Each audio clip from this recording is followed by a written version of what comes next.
Hello, I'm Golda, And I'm Jamie. and welcome to the J J Gold Gold Impact. Impact. Okay, for today's episode, we'll be talking about Navigating career transitions. and how to manage that. Specifically, we'll be talking about knowing when it's time to leave a job. Yes, and if we're leaving too soon or staying too long. All right, so what I'm noticing in the workforce is for the younger generation, they tend, and I just know this because in one of my previous positions, I was actually a recruiter. And I saw that on the younger generation, younger kids in their 20s, 30s, on their resume, they were transitioning from a job every 2 years, which was quite interesting because a couple of them I saw, I was like, hey, what is happening with this person? And I noticed every 2 years, 2000 and this to 2000 and that, they were changing jobs. And they did it significantly at least 4 times. So I noticed that trend, and then I saw another resume and I saw that. So what I'm noticing is that when you're older, the trend is not as swift. People are staying longer and longer in their positions, which makes sense, right? Because we're older, we have more responsibilities and things of such. So today we're talking about that, when to change and when not to change. Is 2 years too soon? I don't know. Is 5 years too late? I don't know. We'll talk about it. Great. So, I would say for me, there are some clear signs, telling us when it's time to go. Specifically, if you have these Sunday scaries, if you are crying multiple times a week, or in Yes. the bathroom at work, if you have this feeling in your stomach every day, if your manager is just awful to be around, I Or think if you're those, stressed about being around your manager, because a lot of people, they take on jobs which are just a little too much for them, and their motto is fake it till you make it. And that's good and proper, but you're faking it till you making it through anxiety, stress, which is not good. Because in our last episode we spoke about office politics and transitioning with that and how to manage that. This week, in our going looking at when to leave a job or when to stay, or if it's time to stay, or should I stay or should I go, right? Kind of a thing. What is happening with that trend? Because, like I said, there is a trend happening. Right, Jamie? yes, and I would agree because even some of my closest friends have told me that the reason why they hop around quite frequently is because typically in a corporate situation, very often, if you do get a promotion or a pay increase, it's only about 5% to Mm-hmm. 10%, not even 10%. It's a very, very incremental increase. Whereas if you were to leave that company and go somewhere else, a lot of folks would see a significant increase in their compensation. And that is a fact because in one of my positions, my earlier positions, one of them, when I made a transition, it was at least a $10,000 increase. So there is such a thing as when you leave a job versus staying at the job, you are losing out on that financial incremental change, I should say, as opposed to staying. So I do see, if you are climbing the corporate ladder and you stay on the job 2 years and you decide, okay, this is not for me, it's time to leave. But then also, it's the strategy of I go to a job, I have a position, and I stay there 2 years. I make X, Y, and Z, and I switch to somewhere else, either with a title change or a job increase, and I move. So that's what you're saying, right, Jamie? Definitely. And if you think about it, if you stay at one company and maybe you'll get a title bump, but if we're really talking about a 3% increase annually in salary, it's really not that different. Yes. And also, there is a danger in staying at a job too long because when they're ready to escort you out the door, it doesn't matter how long you've been there or not been there. They're escorting you out the door. They're making room for probably better, stronger, younger, and also maybe because you've been there too long, you're now at 6 figures and they can hire someone under 6 figure to replace you. So there is a danger of that staying too long making yourself no longer valuable to the company because, family dynamics, you're now older, you have children, you have to take care of your family, etc. So there is that piece that is there, but at the same time, the longer we stay in a job, the less our brains are working, the majority. I'm not saying this is for everyone. I'm just saying the majority of folks, perhaps. I don't know. What is your take on that, Jamie? I think it really depends because Mm-hmm. there are positions where even if you stay for a while, you can still grow and learn.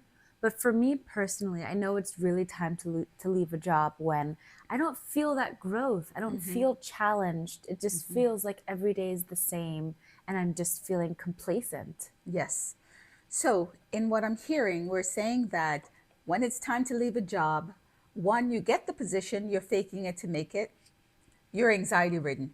Two, you're not growing. Three, you don't have a mentor or no one have your job in that company, correct? You're back in that company, correct? Those are signs that it's time to leave.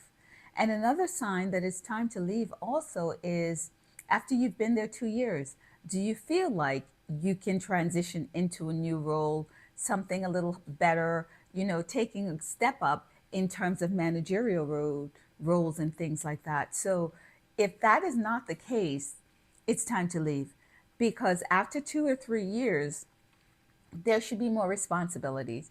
But the caveat to that is, are they giving you more responsibilities but not increasing your salary? Are they asking more of you, your time, your energy, and your effort, and taking you for granted? Because I do find also in corporate America, we have managers that they're just looking out for themselves. They don't care about their coworkers, they don't care about their employees.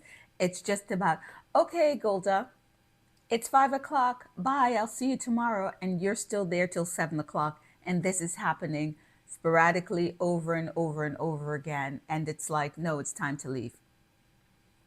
Yes, that's a great point. I have also experienced that. And I find that sometimes as you're starting out, we are the ones who are the worker bees. And I Mm-hmm. think that's also something to consider as you're looking for a new position. Does everyone carry the weight of the team, or is it Mm-hmm. just a handful of junior employees who are working overtime to keep the boat afloat? Right. So then you go, okay, year one, no increase. Year two, no increase. Year three, well, the company's not so profitable, no increase. Year four, here's my resignation, right? Because at that point, that's a telltale trend that you're not being valued in the company. Because yes, we all want an increase and we should get it because lifestyle is increasing, everything is going up in America, right? So if your company is not giving you at least every other year some sort of increase that's not 3%, it's time to go. Definitely. And I think Yes. also I would encourage each of you to just slow down and check in with yourself. Yes. How are you feeling day to day about your roles? Mm-hmm. Are you feeling extremely stressed out? Are you having active acne breakouts? Do you feel inflamed? Are your cortisol levels spiked? Do you have anxiety, right? Right. Anxiety, Mhm. yes. Can you sleep at night? When you leave the work, are you taking home the work? That's these are all work overloads. Yes. And that's a sign that it's time to leave. Yes, because I think more often than not, our bodies will really tell us how we're truly doing. I know sometimes it's easy to just roll up your sleeves Mm-hmm. and ignore how you're feeling, but you do not want to be in a situation where you overwork yourself and you don't take care of yourself, and then your body forces you to shut down. Yes. And again, we've had a couple of videos where we talk about mental health. Mhm. Are you under duress? Do you feel like, oh my gosh, I'm over my head? This fake it till you make it is not real. I can't fake it anymore. I'm getting way above my anxiety levels or way up there or something of such. So when these things happen, it's important to have a support system, right? We can't just go through this all by ourselves. In a previous episode, I had spoken about taking a mental leave of absence from your job. That's also a possibility just to kind of rewind, reset, and see where you need to go and take some time to see what's out there in the job market as well. Because at the end of the day, I always say we're responsible for ourselves. And yes, but also we make sure we have strong network. We make sure we have coworkers that we can talk to, or even friends, even family. Jamie, you talk to me, right? I do. Yes, yes. And say, hey, mom, you know what? I'm not feeling so good today. And I will say, why? X, Y, and Z. So it's important to be able to talk to folks about what you're going through and not just bottle it up. Because as much as I parent Jamie, we always say, stick it out, you can make it work. And that's a misnomer, because sticking it out and making it work at the job when you're overwhelmed and overstressed and anxiety ridden and going home and having bad nightmares is not a good place to be in. Right. And also, I want to take a moment to talk about calculated risk. I think so often many people stay in jobs because they are so nervous, because they don't know what's coming next. But believe me when I say this can change. You can find another job, another position. Do not stay in a role just because you're scared of next steps. Yes, yes. And I would say, younger generation and older too, because believe it or not, the other side of the coin is you've been there 20 years. Oh my gosh, am I even qualified to work anywhere else? Where would I go? What will I do? That is also when you're trending on the older age bracket. You're approaching that 50s, 60s, and you've been there so long, and you can wake up and your company is like, okay, you're expendable. I'm sorry, here's a ticket, here's a compensation for your 20, 30 years of being here. Thank you very much. What do you do? Yes. And so, also, on the topic of calculated risk, if you find yourself in a situation where maybe you've been laid off after many years, or you're just unhappy and you want to try something different, I would strongly recommend that you pause and begin to make a plan. Right. Yes, exactly. Because planning is really what it's about. Because there is inevitably going to be one day when they're like, you know what? This is not working out. We're sorry, X, Y, and Z. And it's like, whoa, what happened? And then it becomes shocking. And then it's like, okay, what do I do next?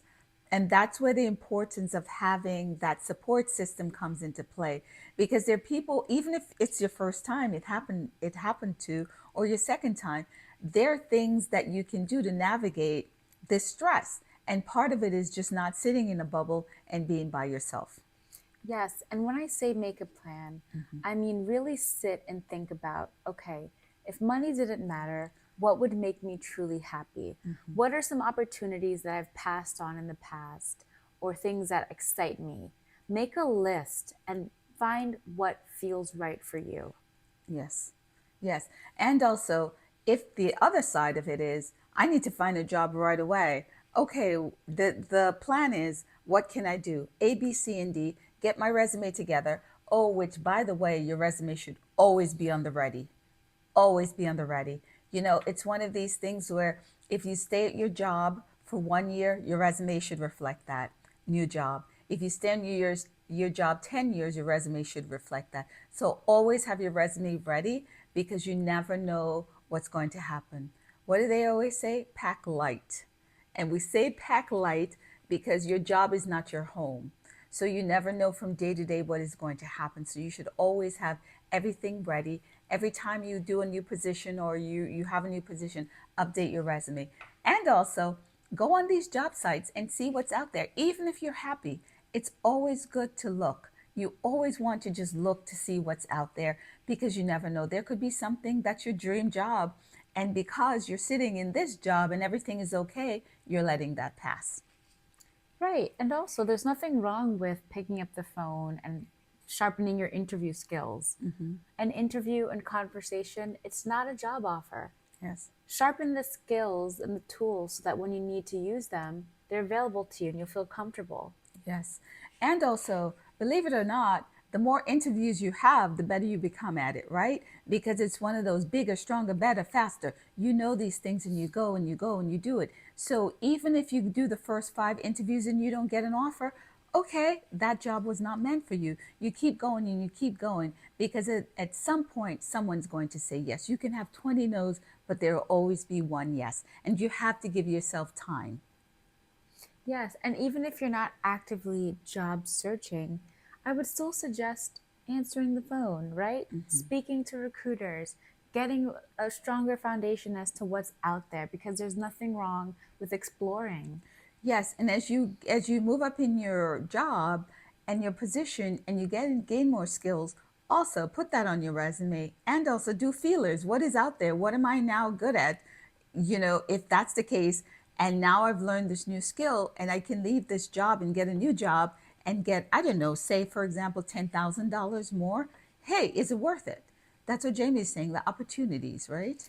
Yes, and also let me clarify, it doesn't always have to be a salary increase. Correct. Sometimes you actually will take a salary cut to pivot Yes. and to become more aligned. And that's okay as well. Because Yes. maybe in the short term you're making less, but if you love something and you're committed to it, the upside is massive. Maybe you'll make even more in the long run because you'll stay committed to this one path that you love.